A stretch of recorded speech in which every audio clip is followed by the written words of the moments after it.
मिठाईच्याच दुकानातून आणलाय की काय हा पेढा असं वाटतंय ना? तर अजिबात नाहीये. आज आपण हा रिच पेढा घरीच बनवणार आहोत.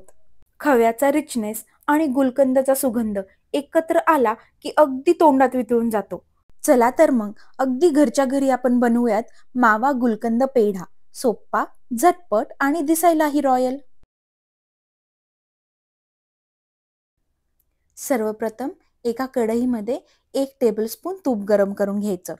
तूप गरम झालं की यामध्ये घालायचा भरभरून अर्धा कप घेतलेला मावा.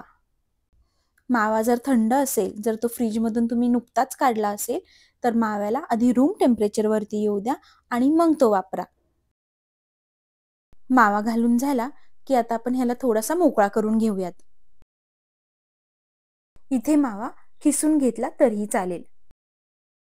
अरे हो, अजून एक गोष्ट, जर नॉनस्टिक कढई किंवा पॅन असेल तर नॉनस्टिकमध्ये करा. मी शक्यतो नॉनस्टिक किंवा ॲल्युमिनियमची भांडी वापरत नाही.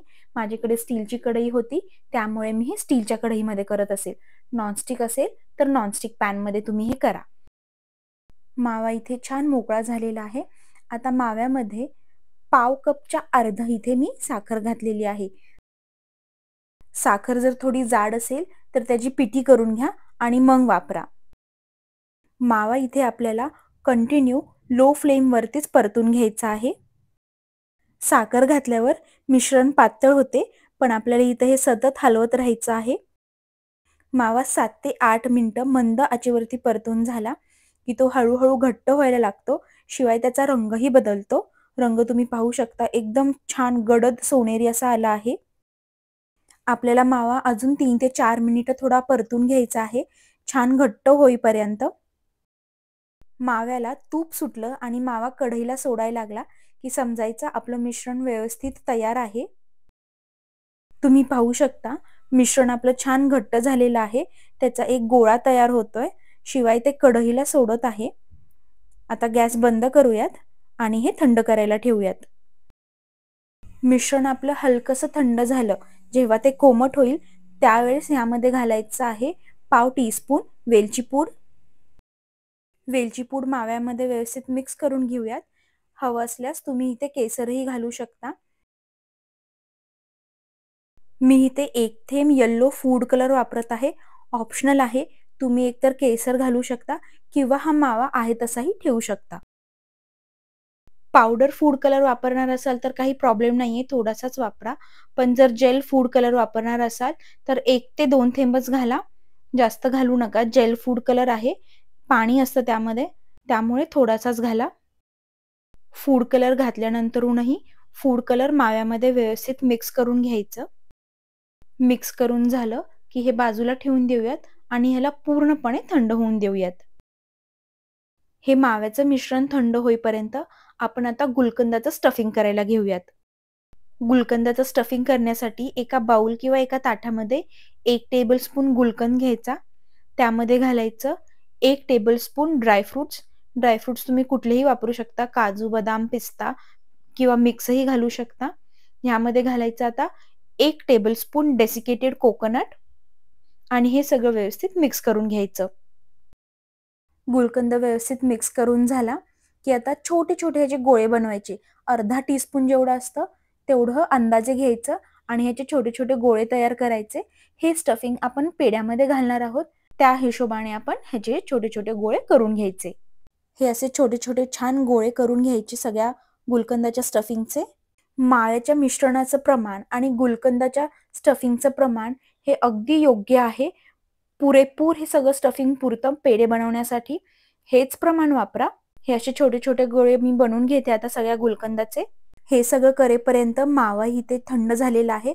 तुम्ही पाहू शकता एकदम परफेक्ट असा झालेला आहे. ह्याला वळवून दाखवते. ह्याला वळवला की छान पेढ्यासारखा वळतो. आता आपण ह्याचे पेढे करायला घेऊयात. आता थंड झालेल्या माव्याचं मिश्रण लिंबा एवढं घ्यायचं, हलकं फ्लॅटन करून मध्ये गुलकंदाचं स्टफिंग ठेवायचं आणि परत बंद करून गोल आकार द्यायचा. मिश्रण आपलं व्यवस्थित तयार झालेलं आहे, त्यामुळे हे सहजपणे वळतं, हाताला चिटकतही नाहीये. माव्याचं जे मिश्रण आहे ते योग्य प्रकारे तयार करा, सहज वळवलं जातं. खूप पातळ नाहीये, खूप घट्ट नाहीये, अगदी परफेक्ट कन्सिस्टन्सी आहे. आता ह्यामध्ये मी गुलकंदाचं स्टफिंग घातलं आहे. बंद करून ह्याला छान आता गोलाकार द्यायचा. गोलाकार देऊन झाला की हलकसं प्रेस करायचं. पेढा जसा असतो ते तसं दिसायला हवं, त्यामुळे हलकसं प्रेस करायचं आणि साधारण एवढ्या जाडीचा पेढा ठेवायचा. तुम्हाला जर अजून थोडे मोठे पेढे बनवायचे असतील तर माव्याचं जे मिश्रण आहे ते थोडंसं जास्त घ्यायचं आणि स्टफिंगही त्यामध्ये थोडंसं जास्त घालायचं. पेढे करताना माव्याचं जे मिश्रण आहे जर हाताला ते चिटकत असेल तर थोडंसं तूप लावून घ्यायचं हाताला.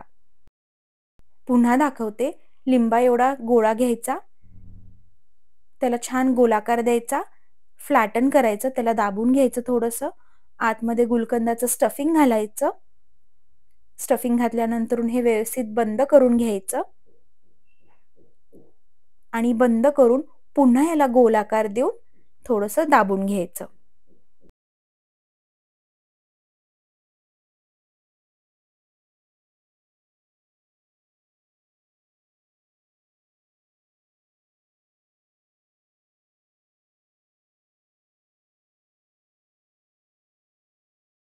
पेढा बनवून झाला की त्याला थोडासा गोलाकार द्यायचा.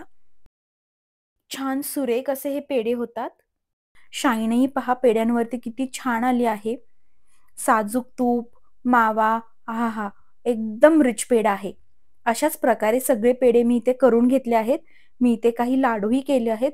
तुम्ही काही करू शकता, आवडेल ते. एकतर पेढे बनवा किंवा मग लाडू बनवा. आता सजावटीसाठी पेढ्यांवरती आपण पिस्त्याचे किंवा ड्रायफ्रुट्सचे तुकडे लावूयात. सजावटीसाठी तुम्ही गुलाब पाकळ्यांचाही उपयोग करू शकता. दिसायलाही सुंदर आणि चवीलाही छान सुगंध येतो. चला, पेढ्यांवरती ड्रायफ्रुट्सचे काप लावून झाले आहेत. आता जे लाडू आहेत ते मी डेसिकेटेड कोकोनटमध्ये छान घोळून घेणार आहे, म्हणजे लाडूला सगळीकडून डेसिकेटेड कोकोनट लागेल. दिसायला अगदी सुरेख दिसतात. मी एक करून दाखवते.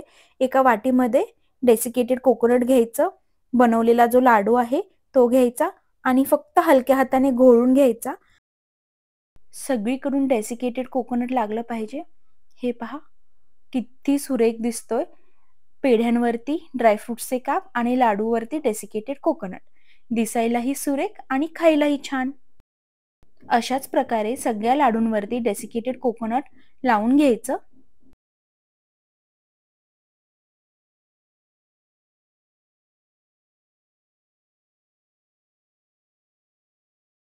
छान सुरेख आपले मावा गुलकंद पेढे आणि लाडू तयार आहेत.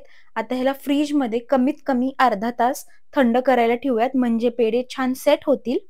मी हे अर्धा तास फ्रीजमध्ये सेट करायला ठेवले होते. छान सेट झाले आहेत. आता ह्याला मिठाईच्या बॉक्समध्ये मी भरणार आहे आणि बाहेरूनच मिठाई आणली की काय असं वाटतंय. गणपतीचा सण आहे. घरात गणपती बसत असतील तर नैवेद्यासाठी तुम्ही हे छान माव्याचे पेढे बनवू शकता. किंवा मग गणपती पाहण्यासाठी आपण जर कोणाच्या घरी जात असेल तर जाताना आपण मिठाई किंवा प्रसाद असं घेऊनच जातो. त्यावेळेस तुम्ही हे पेढे बनवून घेऊन जाऊ शकता. घरच्या घरी अगदी कमी कटकटीमध्ये आणि कमी पैशांमध्ये छान हे पेढे तयार होतात. खायला एकदम मेल्ट इन माउथ, माव्याचा रिचनेस आणि गुलकंदाचा गुलाबासारखा सुगंध अप्रतिम. तर हा मावा गुलकंद पेढा तुम्ही घरी नक्की करून बघा आणि कमेंटमध्ये मला सांगा कसा झाला ते. जर व्हिडिओ आवडला असेल तर लाईक, शेअर आणि सबस्क्राईब करा. बाय.